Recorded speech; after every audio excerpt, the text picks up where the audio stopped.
Hello, everyone, and welcome to another episode of Live from the Blue Seats. It is I, producer JL, back on the podcast and not in a hospital room, bringing you this week's podcast. And joined with me is Mr. David Shapiro, the man, the myth, the legend. He's here and he is alive. Dave, how you doing? And I'm admitted to the stage this time for a recording, Yes. which is Yeah. great. Wasn't going to mention it, but I'm yeah. going to call myself out on being an idiot. That's okay. If I Okay. call other people out on saying dumb things, I'm going to call myself out on doing something dumb. For those who have no idea what we're talking about, it means you're not a subscriber to the Patreon, so you should subscribe. But very long story short, I do a dedicated pod for Patreon subscribers, and I was recording, or at least I thought I was recording on Tuesday night because Monday I had the flu. So Tuesday night I thought I was recording. Get the whole thing done. Half an hour later, go to bed, wake up to a text message from producer JL saying, "You're an idiot. You forgot to let yourself on stage on our recording platform, and you did not have any audio." So I had to redo it all. Well, So that's me. That's me. well, Obviously, I added words to JL's text. He just said, yes. "Dude, I don't think you added yourself to the stage. There's no audio." And then I added the "I'm a fucking idiot" part of it. Yes. So He did add that. that was me. I did not, in fact, call Dave an idiot. I don't think I've ever called him an idiot, not to my knowledge, at least. So that's how you know lies and fabrication on that part. But the rest of the story is true. Dave did not put himself into the stage that would have allowed his voice to get heard, and therefore we had to redo the recording. But that's okay because we here at Blue Seat Blogs are very ingenious in what we do, and we can figure it out regardless of old man Abe Simpson over here. But that's okay, you know. That's Yeah, perfectly old fine. man Abe Simpson is more surly right now. So Yeah. Well, Surly only cares about one person. Surly. Surly, yeah. So, anyways, excuse me. So, uh, this is going to be a pretty brief podcast. We've got some questions we're going to answer, but I guess pretty I mean, much there's 15 comments. 15 there is comments. Yeah. yes. So we'll definitely center more on that. If you already don't know, we're releasing this on Friday. If you're listening to this, it will be on Friday, but this will be as the Rangers game against the Oilers is happening. So you might hear some updates on what happened. Obviously, if you're listening to this in the future, it doesn't necessarily matter, but just know the context of when we're recording this Thursday night during the Rangers Oilers game, where we might end up having some comments. But in the meantime, as we are going through the regular season. It's been about 12 games so far, and the New York Rangers are a team. Uh, They are do we most know exact? certainly a team. Yes, I can confirm they are a team. in the very famous words of former Ottawa Senators general manager Pierre Dorian, we are a team. Now that being said, uh, what kind of team are they? So we already know that this is a team that's going to thrive in low event hockey. Uh, this lack of goal scoring, obviously, you try to see if you can chalk it up to certain things, but this has been a very confusing team so far this season. And with all things considered, with some of the games where they've looked really good and some of the games that they, let's just say have looked less than stellar, do you panic? Or do you still say, there's still some honestly, there have been signs of progress, and there have also been signs of regression. So I guess just to kind of start it up, what kind of team is this, Dave? Uh, this is a team that is still trying to find its way and learn a system. So I know that's not the answer everybody wants to hear because they want to hear something a little bit more concrete and with a little bit more of an identity. But they're still right now a team that is trying to figure itself out, learn a system, and adjust to a new culture, adjust to a new personality in the locker room, a very demanding personality in the locker room. And that's a lot to digest for anybody. And I'll think about at work. If you go from one workplace to another, let's say you go from McDonald's to Burger King. I don't fucking know. I'm making shit up here. You're going to have to figure out all the new shit, all the new menu items that you got to learn. You got to figure out all the new people you're working with, all that stuff. And all that impacts you at your new job at Burger King. Burger King, by the way, is an objectively terrible fast food restaurant. Okay. So, stop first off, if you like Burger King, I'm firing you. I do like Burger King, but I don't. It's not Burger King. It's not my favorite, but it's not the worst. The New York Islanders are fast food restaurants. It's still food, though. Food. Okay, so we're just going food, so it must be good. Okay, fair enough. Anyway, back to the Rangers. It's not that because I'm not having this fast food restaurant talk with you right now. Okay.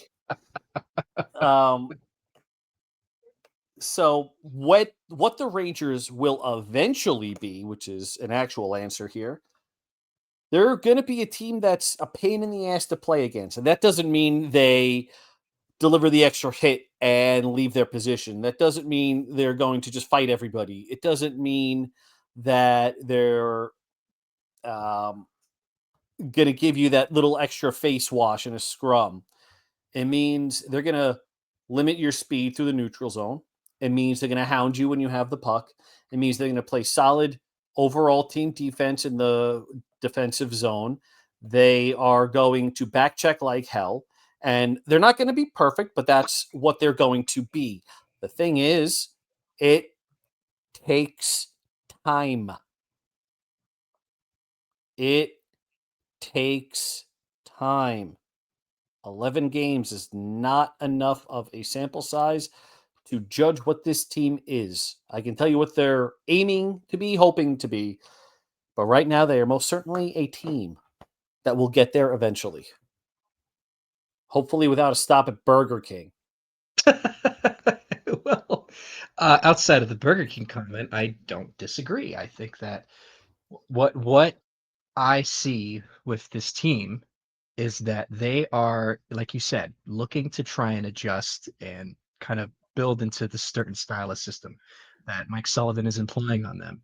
And you can tell when they kind of get out, when they lose, they get out of it. Because one of the things that I've noticed is it's a very, very defensively oriented style of system that they have.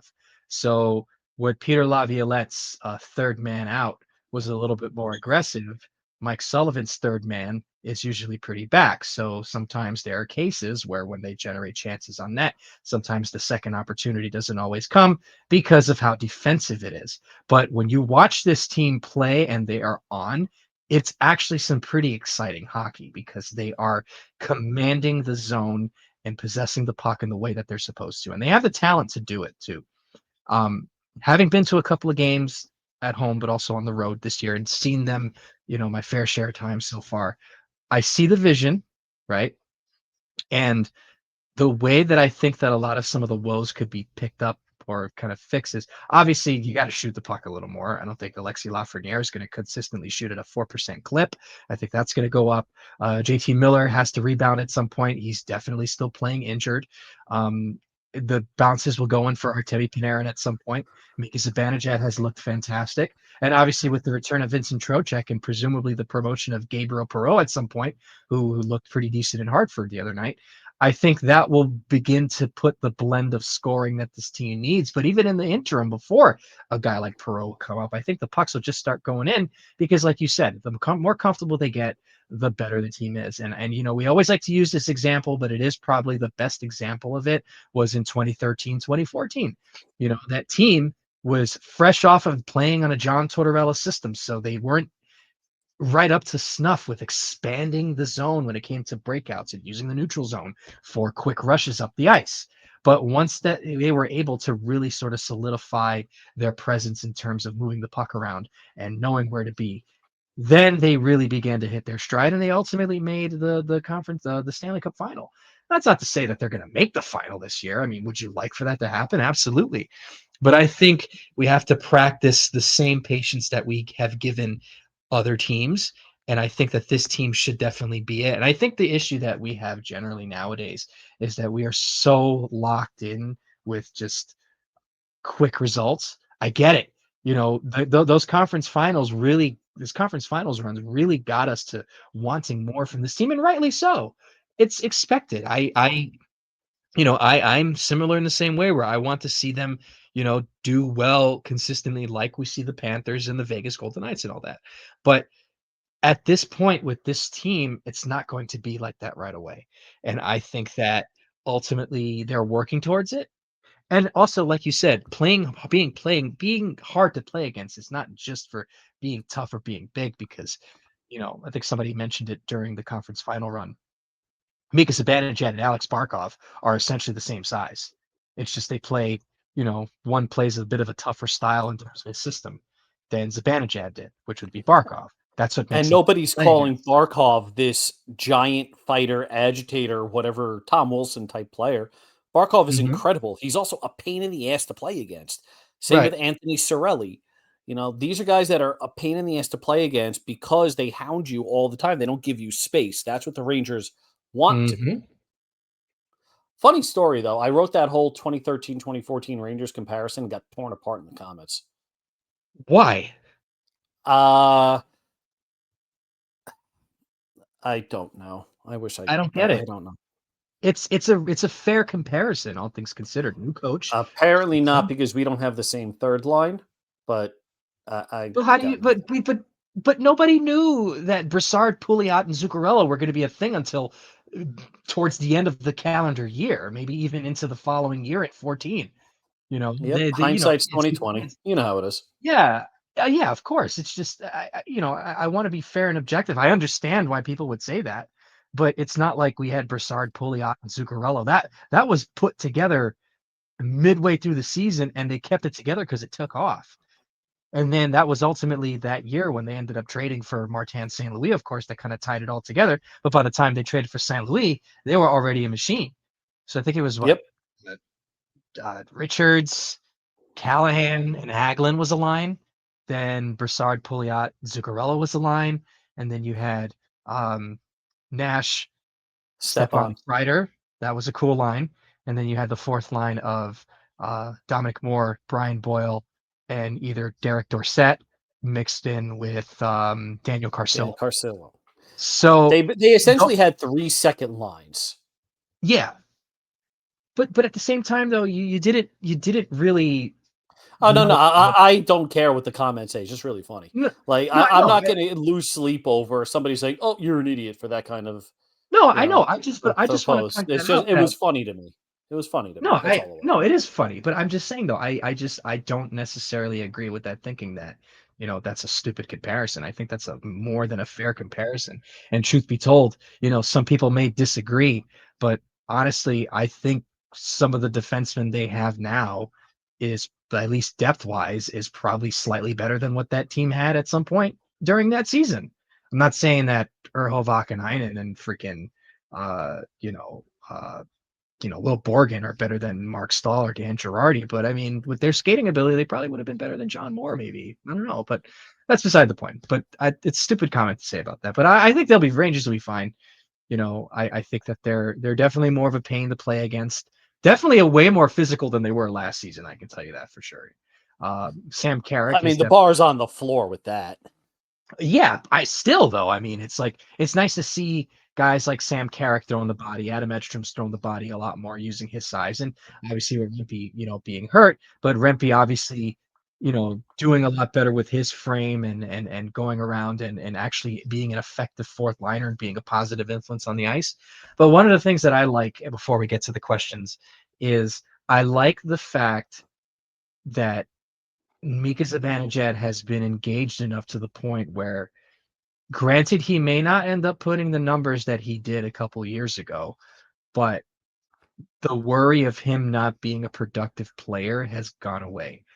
Even though it's a bit slower now, all things considered, I think that he's really looked like a completely different player under Mike Sullivan's system. And ultimately, when Vincent Trocheck comes back and he gets to slot in on the wing and move Connor Sheary back down to the third line and put Mika back up top on line one with JT Miller, I think that they will really begin to sort of slip out of this whatever scoring issues they have. So that's actually been one of the few things that I've really kind of taken from this season so far. And I'm happy about that because I really do like Mika Zibanejad. I've had my criticisms about him, naturally so, but I've always been in this corner of making sure that I think Mika will be a productive player. So I want to expand on that because there's actually one comment that made me laugh a little bit.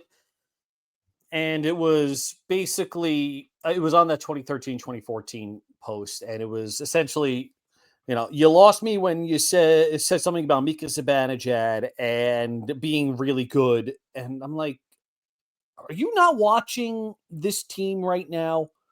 Because I don't think anybody who is actually watching the Rangers and watching the games is saying, "Oh, Mika Zibanejad is doing the exact same thing he did last year." He's not. He has been by far the best Rangers forward out there, and that includes Mister 45% shooting rate Taylor Radish, who I did not. He's pulling to go full 2013-2014 Rangers. I think this was the year they. No, no, no, no, no.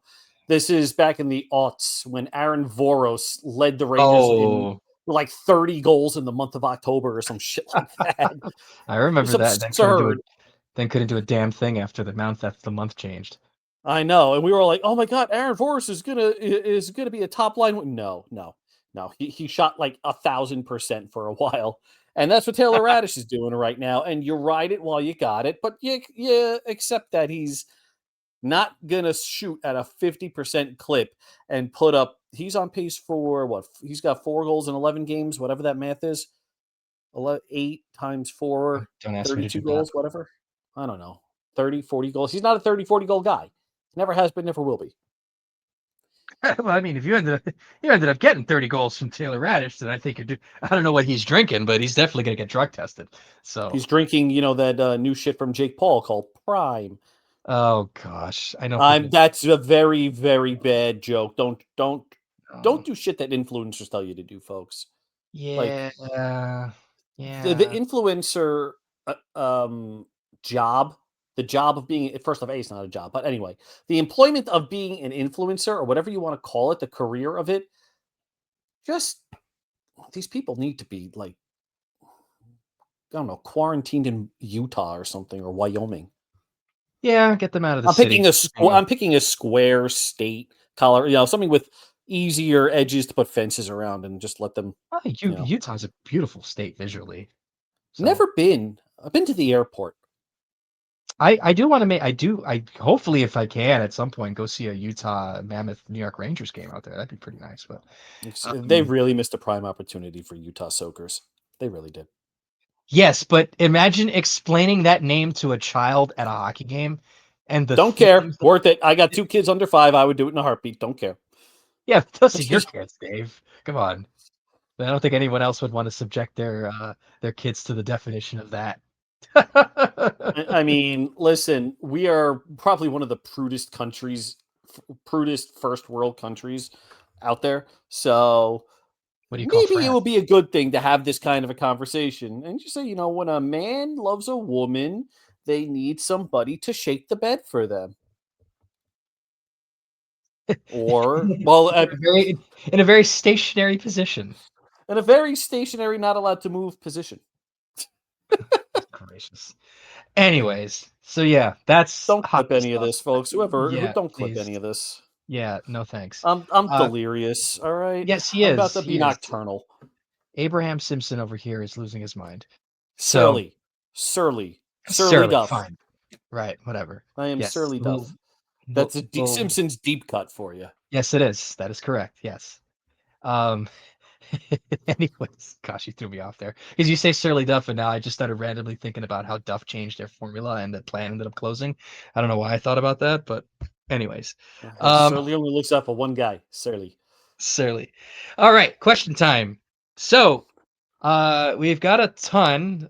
There's some on here. I looked over it a little bit. You want me to read these, No, I or got it. I got it. But I skip the reply? For the most part, skip the replies unless there's an actual question involved in it. yeah, no, But yeah, I have seen what the blog looks like, Dave. I know what to skip and what not to skip. So that's okay. Go eat your fucking Burger King. No, I have Chinese food tonight, so bug off. Oh, another poor taste of food. What? Excuse Chinese food me? is awful. Excuse? Are you? That's how you know you're Thai from. Chinese food Oh, is the last on that list. So here's oh, the thing: Thai is number one. oh Korean no. barbecue is number two. Have you ever had Korean barbecue or hot pot? Yes, I have, Dave, and I love it. Yes, and there is absolutely no way. General Chow's chicken is better than hot pot or I Korean never said barbecue. it was better. I just said that's what I'm having tonight. It's bad. No, it's not. I paid Okay, you know what? 12 How about fifty. this? Let's agree on one thing and one thing only. Okay, There's absolutely nothing spicy about General Tso's chicken, and there's no reason for it to have that little spicy icon on the menu. fair enough. Because I did have General Tso's chicken and, uh, yeah, with shrimp fried rice and an egg roll. Holy shit. Look at Mr. Judgy over here. Like I didn't say it That's a was lot of food. bad. I'm impressed. No, Well, I'm impressed. It's a lot of food. I'm a 32-year-old man. I'm hungry. Do Come you on. not eat other meals? Of course. Oh my gosh. Of course I do. I'm I was born in Brooklyn. I've raised in Jersey. Of course I eat, David. I'm Puerto Well, I Rican mean, for there's your Christ's sake. problem. You were raised in Jersey. Well, it's kind of not my fault, but I mean, come on. Let's be I nice can here. say that now because I know Becky is A, not on the pod, and B, probably not going to listen because they're having the same problems with their kids that I had the last night, basically. So I can get away with it for now. If Yes, you you tell can. her, I will reach through the computer screen and slap you. Tell her what? Exactly. No, tell her what because I will do it. Nope. Nope. You don't hate on New Jersey, man. Okay? We got a lot of listener base out in New Jersey.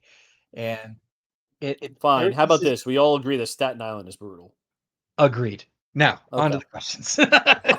It's Staten Island does suck. I'm sorry. I have to say that. All right, because and just to finish that, I'm in the town, not Bayonne, but I'm in the town right next to Staten Island over the Outer Bridge crossing.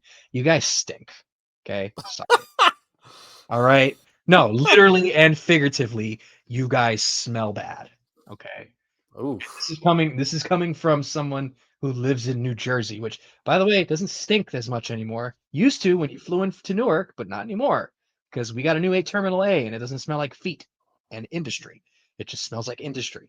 Okay. But anyways, now we're getting on to the questions. Let me not get carried away because I'm probably getting somebody upset. All right. So Okay. first Okay, question. Burger King, go. This first question comes from long time one time when they ask, new coach, same moves. Why don't any of our coaches give the kids a chance to learn and improve despite making mistakes? And he says Othman being a recent example.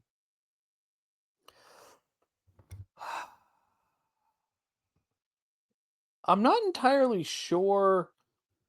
So I can't. I'm not gonna speak for Av, Quinn, Gallant, or Laviolette because that's in the past. I really couldn't give a shit about those four coaches anymore. Um, I don't know if that's justified with Sully because tell me what. But I'm going to answer your question with another question. Tell me why Brendan Othman deserves to stay in the lineup. Fair? Did he have a good preseason? Did he have a good camp? Did he have a good 25 games with the club last year? Did he look good in his game in Calgary? Great. Okay, bad example. Nobody looked good in Calgary. Skip the Calgary game. Did he have a good preseason? Did he have a good camp? Has he looked good in the AHL this year? Did he look good in the 25 games last year?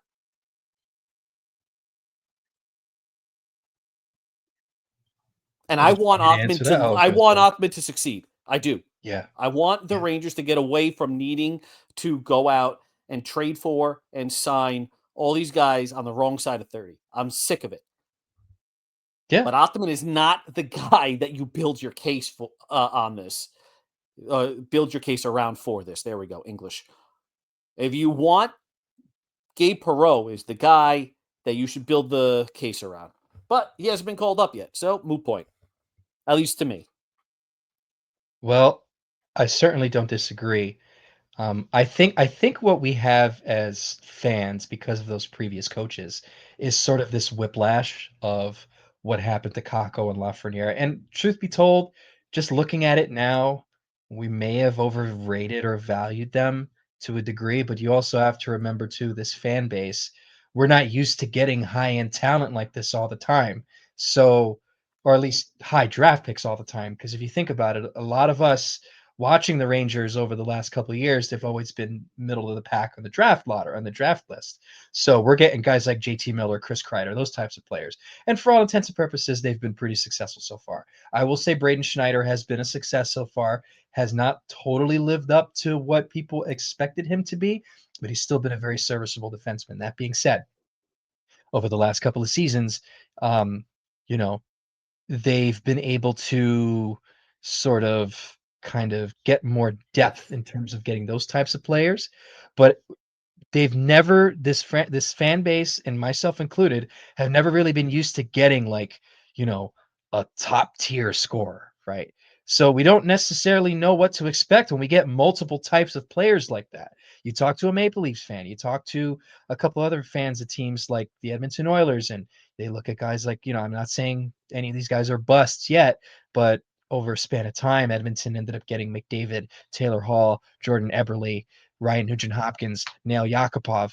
And honestly, not every one of them hit at the same time.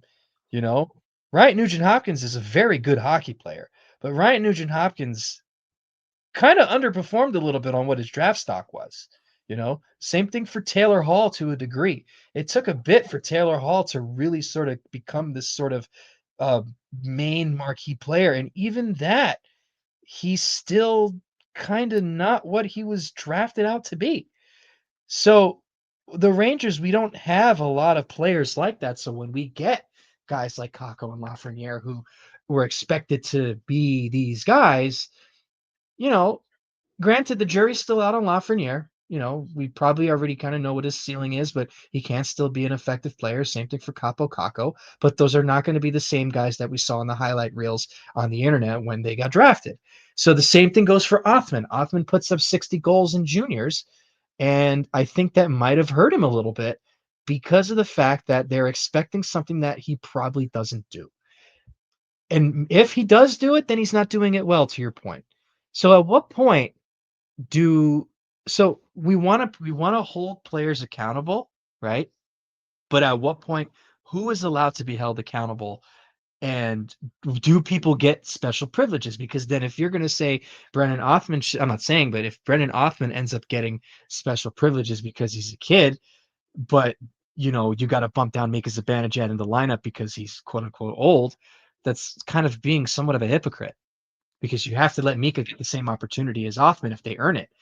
You know what I mean? If that makes any sense. Othman looked awful the other day and has not impressed so far. Brett Berard got sent down more than likely because he slowed down, but he's also injured. Gabe Perreault got sent down because his final two games in the preseason were kind of meh. He's picking it up. Should get a call back up soon, both those guys. So, And remember, this is not it's a transition year. Why would we make the exact same mistakes with Perreault and Berard and Morrow that we made with Kako and Lafreniere by rushing them and not putting them in a position to succeed? With right. Kako and Lafreniere, the whole issue at first was why they're not getting top 6 minutes. And then it was maybe they should have spent a little bit of time in the AHL. So now we're complaining that guys are getting time in the AHL when there are no spots in the top 6 right now. Mm-hmm. But also, too, I think we also have to conveniently remember that Will Cooley is a top 6 forward. Will Cooley has not done well this season so far, but he's still getting every chance he can get. Yes. So And Will Cooley is a homegrown prospect. exactly. So I am amazed, and I don't mean to pick on long time, one time. This is No, not of course not. this is not just this is more far beyond the simple question with Othman, because it's a Right. general feeling and hypocrisy amongst Ranger fans that they need to get time in the AHL, but they also need to play top 6 minutes. But if there's no top 6 minutes, then why are they in the AHL? Like, guys, Mhm. pick a lane. Pick Right. a lane. Be And patient. I also, understand the product on the ice is frustrating, but pick a lane. right. And also too, you have to remember in the case of Gabe Perreault, um, you know, if people were upset about that, even right now, yeah, you could probably shoehorn him in, but Vincent Trocheck has to come back first. And then Mm-hmm. from that, you have to see how they operate because that's how the team was intended to be put together. So Vincent Trocheck comes back, and there's a question about this, what we're gonna about this topic in a bit, so I won't get too much into it. But Vincent Trocheck comes back, then you have to give him the chance to be the second center, and then let Mika play wing and let everybody else kind of come together because the intent for this season so far was for Mika to play with JT Miller. That was the point. So if Gabe Perreault is not going to have a spot, and the only way for him to really get the reps that he wants is if you have him first line AHL. It's the same argument with Noah Laba that we had. If you're going to bring up Noah Laba, he's going to be your third C. And so far, he's doing exactly what they ask him to do, and he's doing very well in the role. So that's ultimately what you want for Gabe Perreault, but in a top 6 spot. All right, next question. This comes from Nikki70, and they ask, in what scenario does Mika not go to wing once Trocheck returns? I'll give a quick answer on this one. Somebody gets injured. That's it. I was going to say somebody gets hit by a bus. So, yeah, same thing. Same thing. I guess you can say that. So, all right. Yeah, that's pretty much. I'm almost positive, unless something drastically changes. I think it's. I think with especially with the way Noah Laba's played, um, I think that Mika goes back with Miller and Shiri gets bumped down, and they have Trocheck. It'll be Miller, Trocheck, Lava, and then Sam Carrick as your centers. So I think that's it. That's the way that they wanted, and I think that's probably the best version of the team constructed as of right now. Yep. Okay, so this next one, it's more of a comment, but I do It's a want to talk statement. about it. It's a statement. I do want Um, to mention it. I think we Yeah. should talk one. I want to talk the first part of it because I do agree with the first part. I want to do both because I this because this I don't want to say it applies to me, but I don't know. I'm not gonna bash the guy or the person. So I just want to comment on it. NFTRH says, I think it's really dumb that they have people waving New York Rangers flags at these games. It's tacky as hell. And then they say reference the featured pick of this post. I hate it. But then again, I would never even wear a Rangers or any other team shirt to a game or out in life. It's like there have to be boundaries between this fantasy and real life. Okay, so Say I what you agree with want to that say, first part. Dave, because I do have some I, thoughts. yeah, so I agree with the first part. The waving of the flags. At least the guys or the people that are doing it that are employed by the Rangers know to only do it during whistles and commercial breaks and things like that. It's really only goals, But honestly, and in between the intermissions. That's it. yeah, yeah, that's true. I I don't know. I've never been a big fan of waving the flags like that. I don't know if it's tacky. It's just not something I personally like. And everybody's allowed to have their likes and dislikes. But I strongly disagree with the second part about wearing a team shirt out in public. It's a shirt. Mhm. Wear whatever the hell you want. I mean, if you don't Yeah. want to, that's all you. Do what you want. I have a lot of Rangers t-shirts that I wear out and about. So yeah, so the first part of this, it's I see why they do it. I don't really care. It's cool. I think it's kind of cool because it kind of adds a bit of an immersion. I don't want to say immersion, but it's like, it's just it's harmless. It's a flag. Waving the Rangers flag around. It's just something to get people going. They obviously everybody has their preferences. No one's going to judge, but you know, it's just something just to add to the atmosphere. And I know I like to make this joke a lot when I talk about like going to restaurants and all that. If you've ever seen the movie Office Space, right? Um, Great movie, by the way, if you haven't seen it. But there is a scene where one of the characters of the movie is getting chided by her boss because she works at a restaurant that's like similar to like a Chili's or like a Applebee's and whatever, and she's not wearing enough flare, which are like pins, on her overalls. And the guy, the boss, who was actually Mike Judge, was being very like passive aggressive about it because she wasn't displaying enough of her flair. And well, the other guy's wearing 34 pieces of flair, and then she's like, well, why don't you make it mandatory to wear 34 pieces of flair? you know, we here want you to express yourself, kind of thing. It's like it's like that. It's like it's all for the kind of atmosphere, kind of. But if it's not your thing, it's not your thing.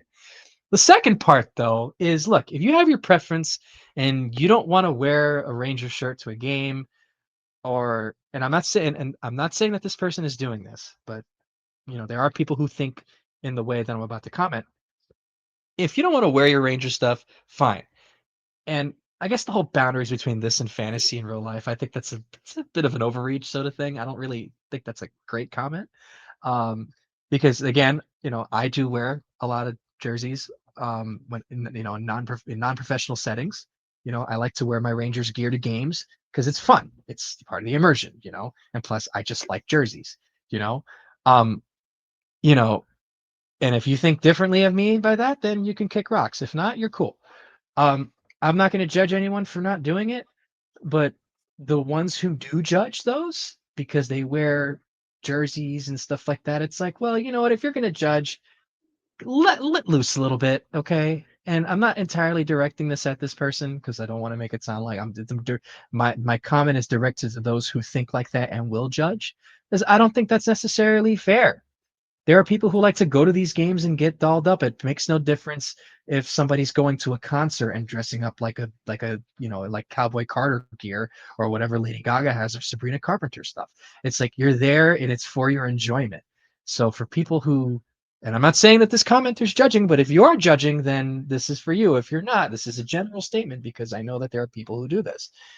You go to a game to have fun. I'm not going to the game. I'm not going to a Ranger game to do my taxes. And me personally, I'm going to represent what my team looks like on the ice. And that may be stupid. You may think I'm stupid for that. Well, guess what? I don't really care. But, oh, look at that. Johnny Brodzinski just scored on a breakaway. Rangers up 1-0. Oh, So, sweet. yeah. So that's just my take on that. So as Johnny Brodzinski scores and Kenny Albert's losing his mind, this next question comes from Sal Merck. And Sal asks, what player on the current roster should be traded and for what? Carson Saucy, bag of pucks. It's funny because the reply to that is a bag of pucks. Wait, seriously? Yes, it is. I'm not even kidding. Long No. time, one time replied to the comment, and it was a bag of pucks, but it doesn't say Okay, that's for amazing. Carson Saucy. Yes. That's It amazing. doesn't say for Carson Soucy, but it does say a bag of pucks. Who do I think should be traded? Um, I'm willing to give Carson Soucy a chance, honestly. I'm willing to give him a chance. Uh, I'd say Panarin just for the contract, but I mean, And the I off can't ice really go bullshit out too, and say yeah. that there's really somebody on. Yeah, and the off ice stuff, of course, but outside of that, in terms of just hockey wise, I don't think there's really anybody that I'd say I'd want to quickly ship off right now. Talk to me in a couple of months, maybe, because I still need to see what this team looks like when fully healthy, or at least to a degree. You know, um, they're not as Can bad I as you think you are, and they're not as good as they're setting themselves out to be. can I just clarify why I'm saying Carson Soucy? Because it's getting to a point where I think people think I have a vendetta against him. I don't. I don't have a vendetta against him or Juuso Parssinen. Mm. At least Parssinen has been useful this year to start the season. I'd be more than happy to eat my words on either one of them. I just don't see either one having a significant or having a net positive impact on this team this season. And in terms of Parssinen, I'd rather honestly see Brodzinski. Well, obviously with injuries, Brodzinski's playing, but I'd rather see Othman. Here, we'll go Othman, the guy who's sitting. I'd rather see Othman instead of Parssinen. Parssinen is a known quantity, a known entity. So I'd rather Othman get some minutes to try to boost some of his trade value because I don't think he's it either. And then Susie, um, I just every time he skates, that's the issue for me. He just looks slow, and that could be a systems adjustment thing. I am more than willing to say that I'm being hypocritical because I'm saying you got to give it time, but why am I not giving Susie time? Uh, I own that. He is so slow. And I say that knowing he would skate absolute circles around me. 100%. So, yeah, he skate circles around every single person listening to this right now. He's a professional fucking hockey player. He's very good at this fucking game. But comparatively to the guys he's going up against, he looks slow and lost. So maybe he gets better, and I eat my words, and I'd be more than happy to do that. I feel like I'm somewhat good at owning when I'm wrong. So that's the reason why. Okay, fair enough. Okay, so next question. This comes from NYC Crash. So they have a couple of questions here, I guess. So I Whoa, guess whoa, you whoa, whoa, know. whoa, whoa, whoa, whoa, whoa, whoa. Before we get Oh, to that, hold on. Because now I'm on because I was looking for the bag of pucks thing. And I was looking at one of the replies. NFTRH, you are on crack. You want to trade Lafreniere for a third round pick? yes, I just saw that. Yes, that's not great. I'm I, calling you out on that one, dude. I know you've been around for a while. You got thick skin, so I think you can handle it. I hope you can handle this. And don't take offense to it. But really? You've had yeah, much better takes. All right. yeah. You've had far better takes than that. So that's all I'll say because it might come off as the last thing I said about his comment that it might have been where I was attacking him, which I really wasn't. But Yeah, I, I'm assuming most of the folks here know we're not attacking them. We're just passionate about the questions. I just have to be careful. I know how the internet is, but I'm giving everybody the benefit of the doubt. So yeah, that's Wait, the crazy. internet overreacts? No. Really? Darnell Nurse just scored. It's 1-1. Who scored? Darnell Nurse. So Really? yes. I think Good they for him. got yeah. Anyways. All right. So NYC Crash has a couple of questions, and I think what we'll do is we'll just answer one by one just to make it easier. First one. When do you think this team will regain relevance? I mean, relevance is open ended. If you mean when do we see them turn a corner?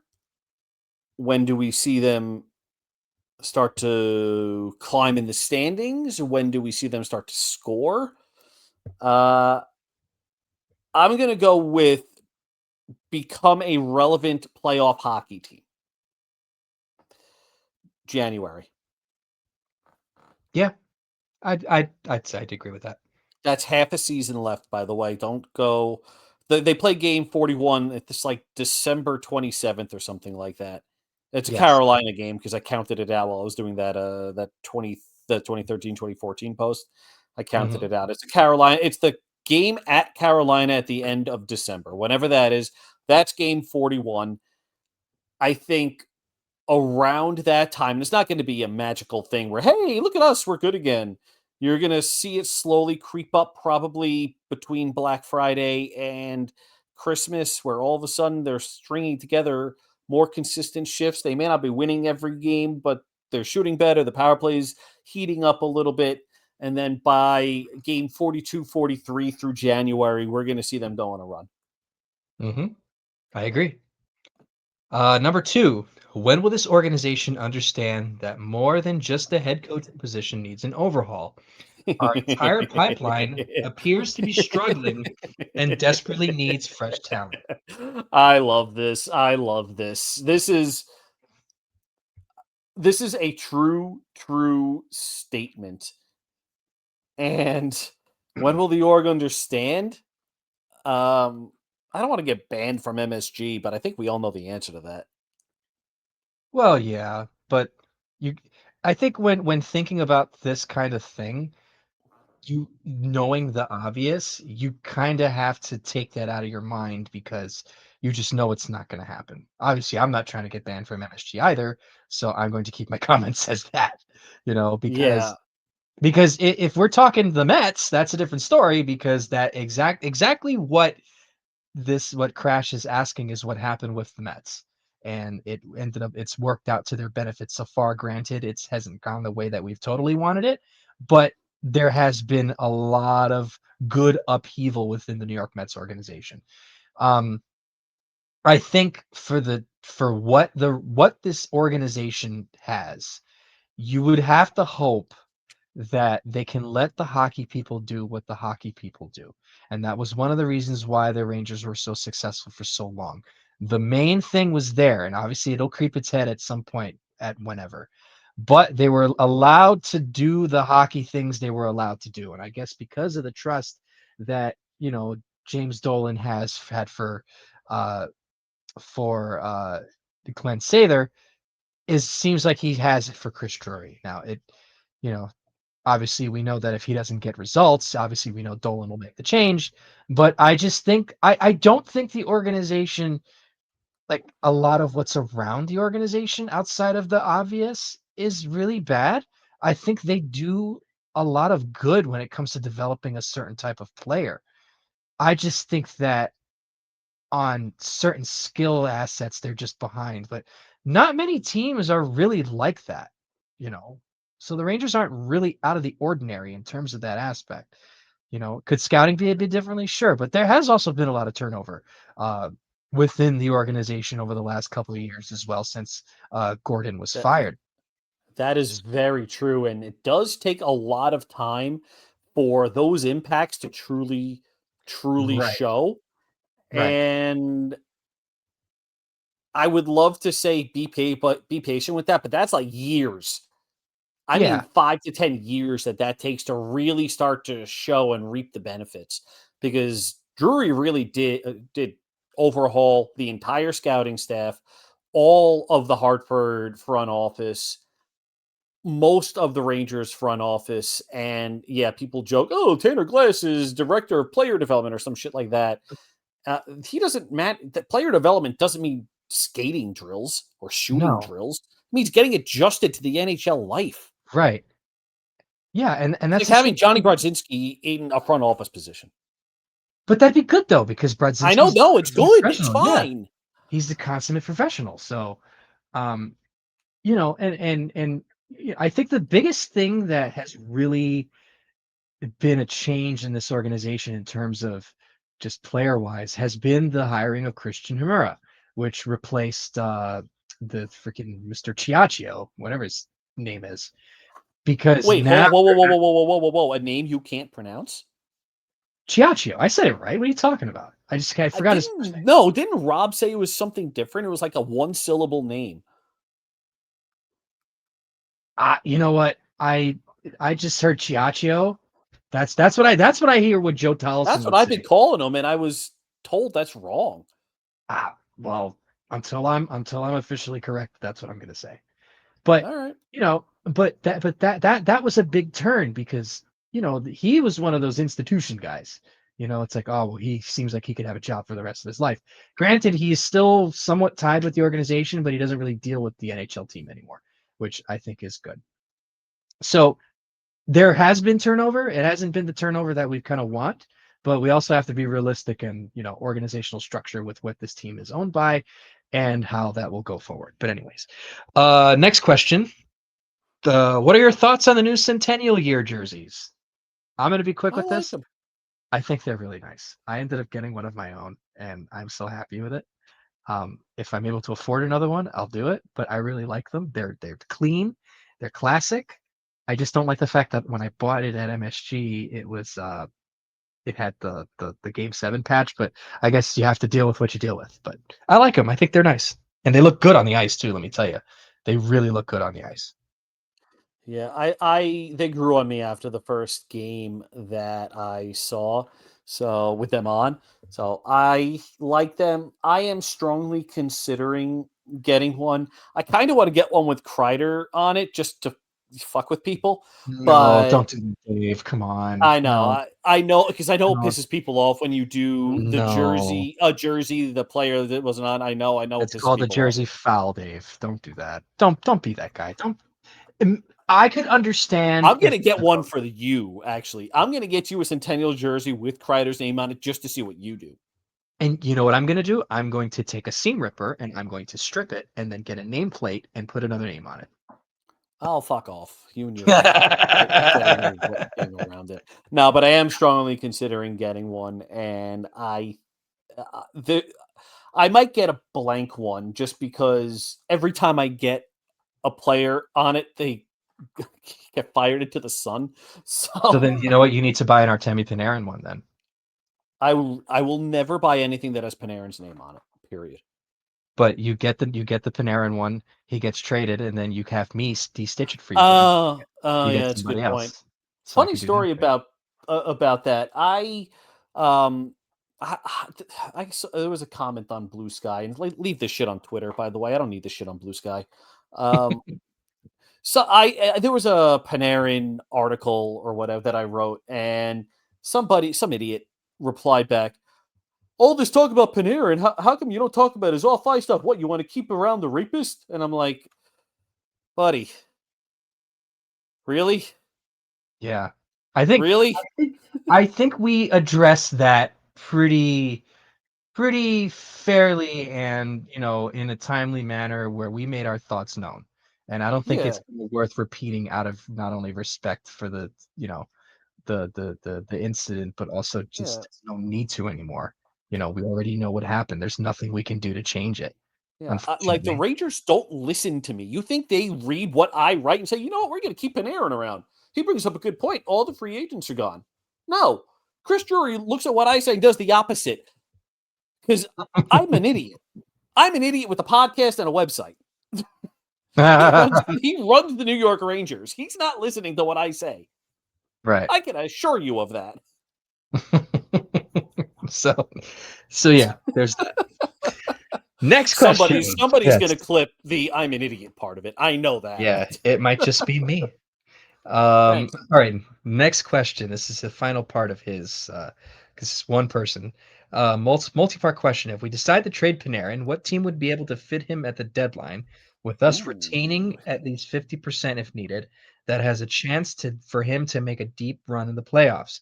What could we expect as a return for Panarin? So, do you want to go first, or do you want me to go first? You go first, because I really don't. It's kind of difficult to tell. I don't have really much of an answer for this one. Ooh, I do, because I wrote about it today. Yes.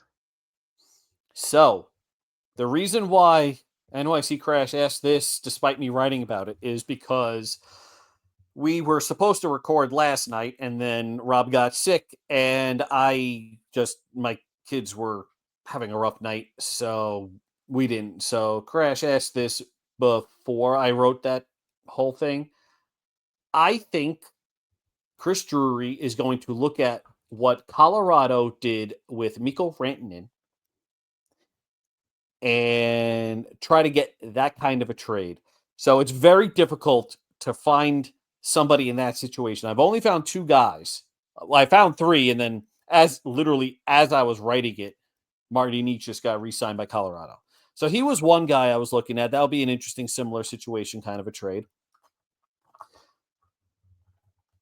The next guy is Drake Batherson in Ottawa.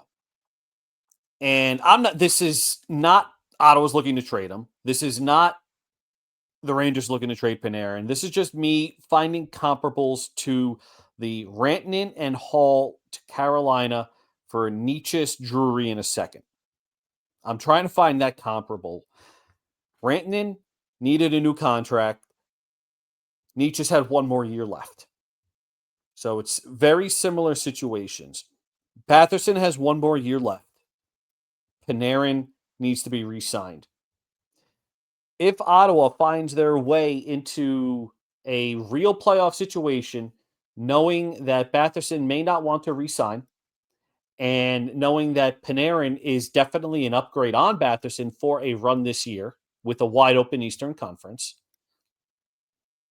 I would not be overly surprised to see something like that. Actually, I would be very surprised, let's be real.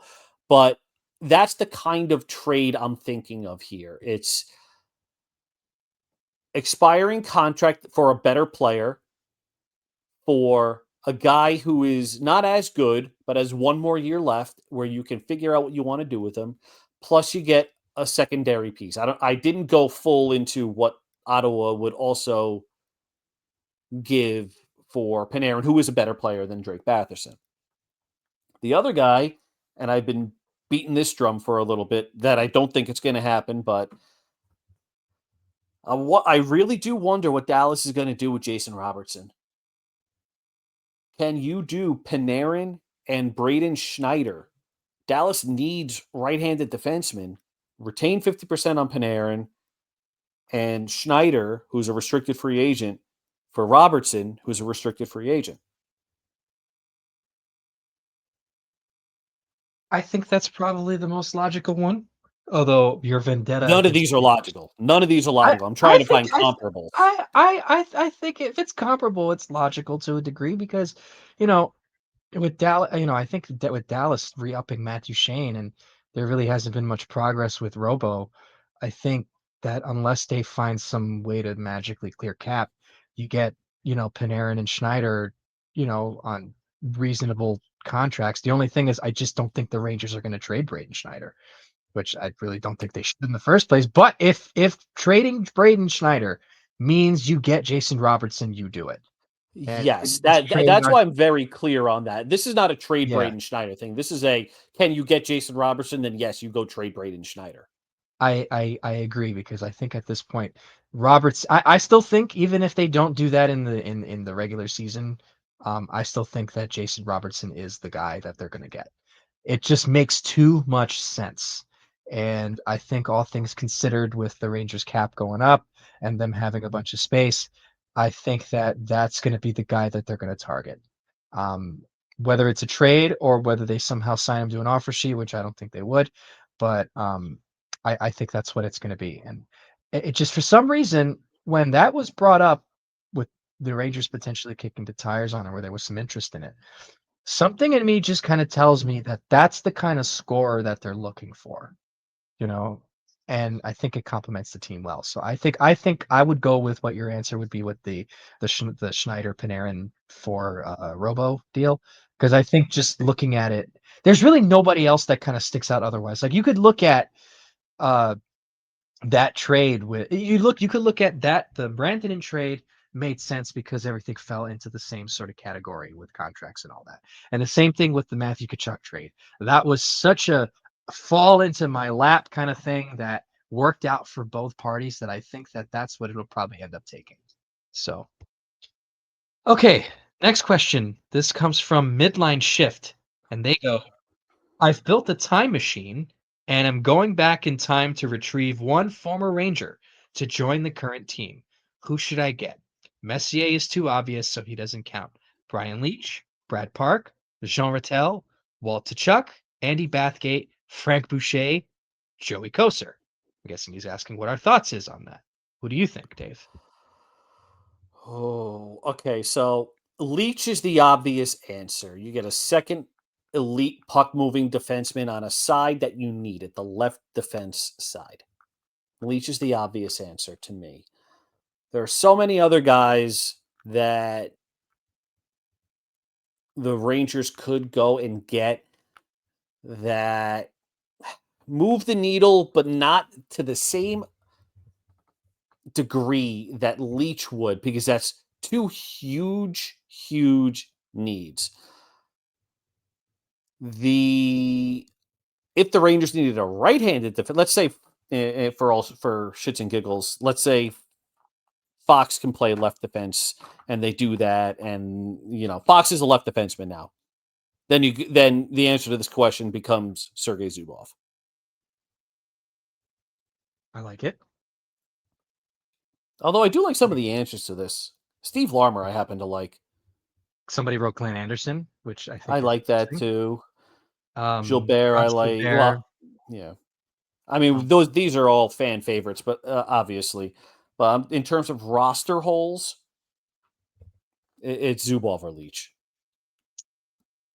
I'm going to go a different route. You know who I'm going to say?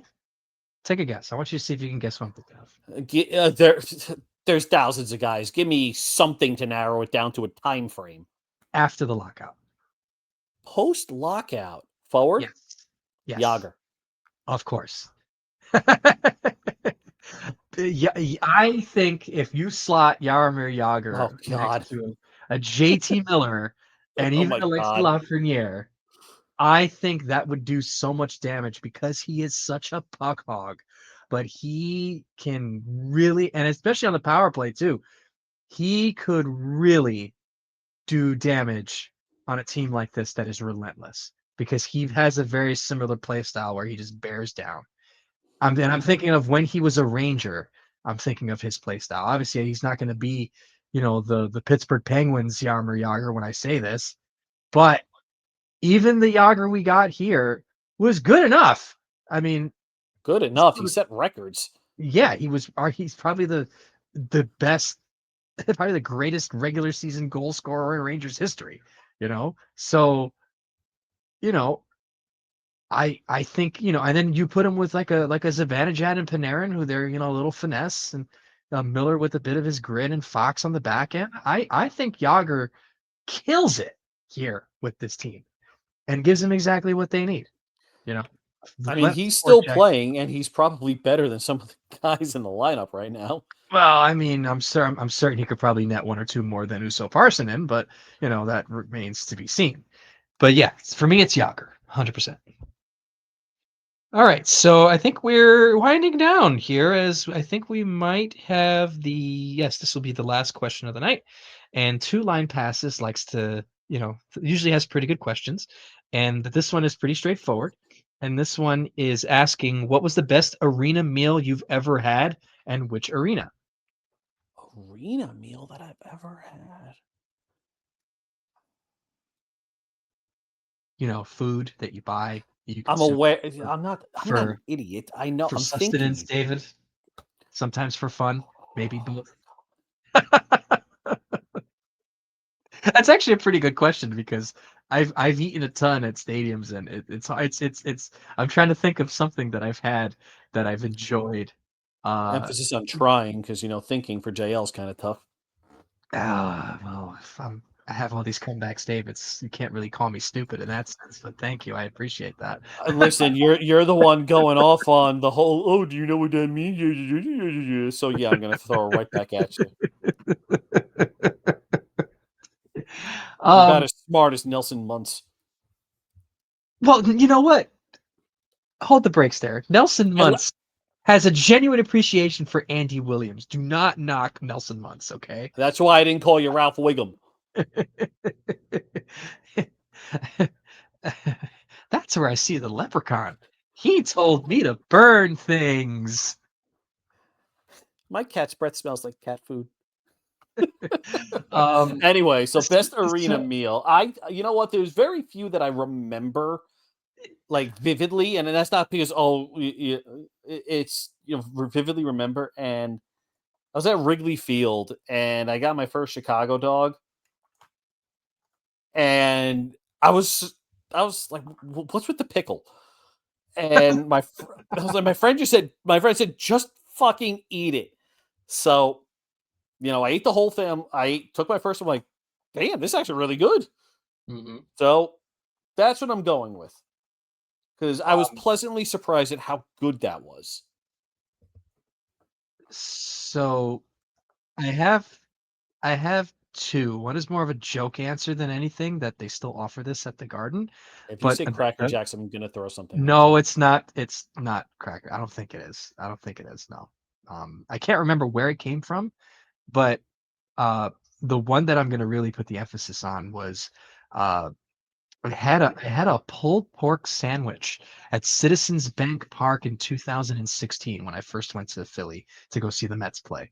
And I guess it kind of tasted a little bit better because the Mets are winning. But me and a friend of mine, we walked across the stadium to find this spot, which was right near home plate. It was a pulled pork sandwich, a pulled pork barbecue sandwich with the nice barbecue sauce on it and everything. And I don't think I've ever had a sandwich in a stadium that good since. For some reason, I guess we got the right meat, the right sauce. It tasted very good. And I still think about it, and I've tried to find it to this day when I do go to Citizens Bank Park. The second one that I had is more of a funny story than anything because every time I eat it, something happens. There is this burger spot at the Garden. I do not, for the life of me, remember the name of this place. It is still there. The burger is fantastic. It is just this giant slab of meat, and it's on like it looks like a breakfast bun, I think, but it looks like a breakfast, like something you'd see on like a breakfast bun, like a breakfast roll, you know. So I remember during the pandemic season, I had it. I was so hungry. I'd come out of work. I ran to the train station, get to the Garden, and I was sitting in the seat that I had that had if you went to one of those games, basically at the start of that pandemic season, it was you, four seats empty, and then the next person. So uh, I had this burger, and there was like nothing around me, and I ate it, and it was great. It was a cheeseburger. This particular burger, I'd give it high marks. But whatever was inside that burger just went right through me. Like I was not off the toilet for a while when I had that for some reason. So then I said, all right, it's just a one-time thing. Go back to the Garden again. And this is some of the best food you've had? Yes, actually, yes. It's actually a really good burger. Like I'm not Like even kidding. this sounds like not something I would redo. No, the burger was great. That's the It thing. doesn't matter. So then, hold on. So then I go again, and obviously at this point, I think it's like full, it's open, whatever. I decided, you know what? I thought it was a one-time thing. Let me buy the burger without the cheese this time because I am lactose intolerant, right? But that doesn't stop me. So I buy the burger, whatever. I get home, same thing happens. And I said, you know what? That was such a good burger. That was worth it. I was in the bathroom just letting You're, it s- out. you're But it was good. You're a fucking It idiot. was a good burger. So that's my answer to that. So it's obviously more of the pulled pork sandwich I had at Citizens Bank Park, but that burger. You know what? And now that I think about it, I do have a game coming up soon. I just might go find it and try it again. Oh my god. Folks, save me. Save me. I need a new producer. Save me. Well, anyways, with that being said, while I am still the producer of this show, I think that brings our time on this podcast tonight to an end. As I So sit, apparently an explosive end. yes, clearly, uh, explosive enough that This done. Nope, nope. You don't expand on it. You continue moving. nope. Okay. All right. Just for you, Dave. I won't expand on it. So if you're listening to this, it is currently obviously you're going to know the score by the time you listen to this, but it is currently 1-1 going into the first intermission. Rangers Oilers tied at 1, and I think that's a good spot for us to end it, Dave. Any final thoughts on the Rangers or any of your bad food takes? First off, it's not bad food take to say Burger King is objectively terrible. There are a lot of people that agree with me on that one. Oh, But anyway, I have unbelievable. two things. First, the PSA programming note for the next month or so. I'm hoping to join, but you're probably going to be without me on this pod at least for a couple of weeks. I have a major work thing coming up, and I am basically doing night shifts, 12 and a half hour night shifts for the next month. And Ooh. going nocturnal is kind of brutal. So, and it's not, it's a lot of night shifts, but I also have like day shifts thrown in too. So I can't even just convert to being nocturnal for a little bit. I have to go back and forth. So I'm going to be a fucking zombie for a while. Uh, if I'm on, bear with me and my slowness, my more than usual slowness. But yeah, so I got that coming up. So hopefully JL and Rob can cover for me while I'm gone. And the second is with Halloween coming up, I would like to remind everybody that some of the best costumes are the ones that you grew up loving. So for me, my best Halloween costume ever was Quail Man. See, Ooh. JL does understand that. Okay, good. Wow. That was Come the on. single greatest costume I ever came up with, and I came up with it an hour before I had to go out the door. It was so easy to put together. That's right. I loved it. Everybody loved it, and it was actually nice enough out that I wasn't freezing my ass off in shorts. So stick with stuff that you loved. I loved the show Doug growing up. So Quailman. Do, do, do, Do, do, do, do, do, do, do, do, do, do, do, do.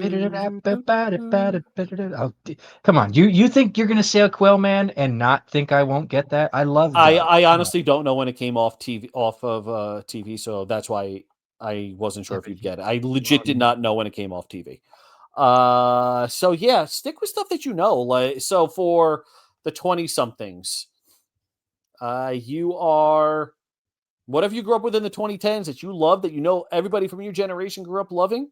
Do something from that.